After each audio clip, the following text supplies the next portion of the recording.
Apakah Alkitab yang ada sekarang masih asli seperti aslinya?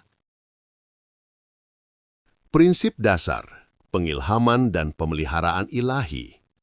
2 Timotius 3 ayat 16 dan 17 mengatakan, segala tulisan yang diilhamkan Allah memang bermanfaat untuk mengajar, untuk menyatakan kesalahan, untuk memperbaiki kelakuan, untuk mendidik orang dalam kebenaran.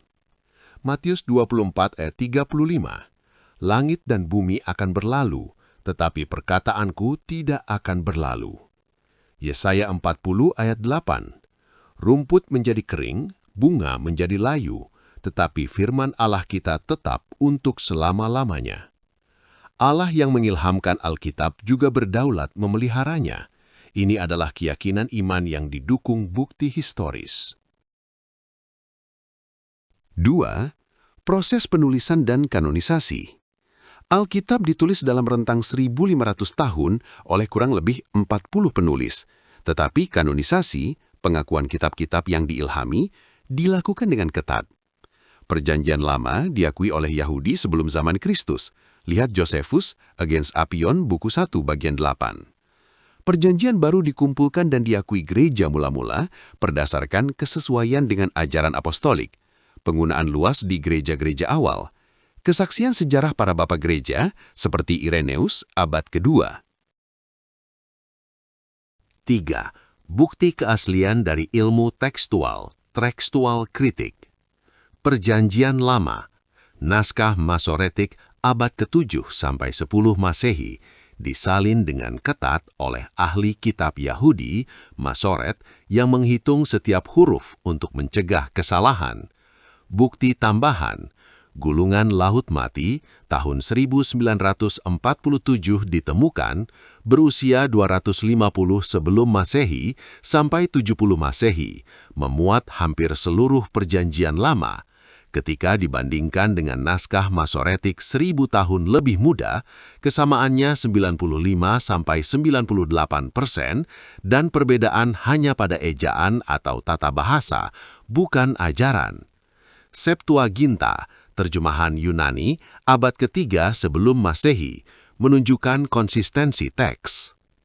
Perjanjian Baru, kekayaan naskah, ada lebih dari 5.800 manuskrip Yunani, lebih dari 10.000 dalam bahasa Latin, dan lebih dari 9.000 dalam bahasa lain, jauh lebih banyak daripada karya kuno lainnya, misalnya Tacitus, hanya ada 20 naskah.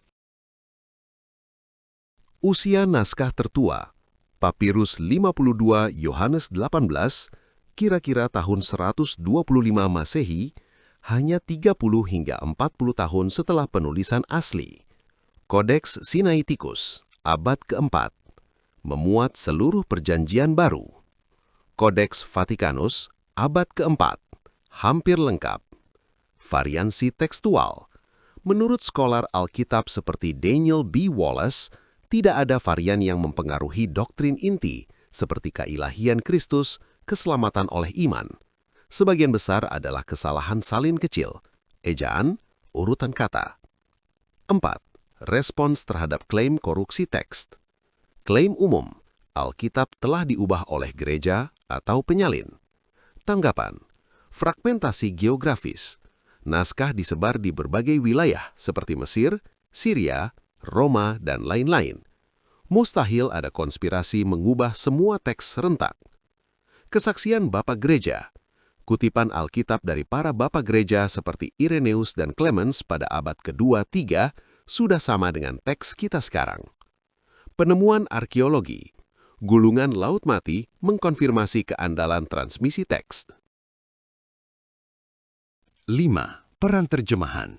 Alkitab asli ditulis dalam Ibrani, Aram, dan Yunani. Terjemahan seperti Indonesia TB, Inggris ESV atau NIV adalah upaya mengalihbahasakan teks sumber yang terpelihara. Prinsip terjemahan, ada dua pendekatan. Formal equivalence, harfiah, seperti terjemahan baru, mendekati struktur bahasa asli. Dynamic equivalence, seperti NIV, menekankan makna. Terjemahan tidak mengubah pesan asli jika berdasarkan teks sumber yang kritis, misalnya Novum Testamentum Grace untuk Perjanjian Baru. 6. Catatan sejarah, konsistensi penggunaan. Gereja mula-mula mempertaruhkan nyawa untuk melestarikan Alkitab, penganiayaan Romawi. Para reformator, Luther, Calvin, kembali kepada teks Yunani atau Ibrani, bukan menerima begitu saja teks Latin Vulgata. Penemuan pencetakan tahun 1450-an memastikan reproduksi teks yang seragam.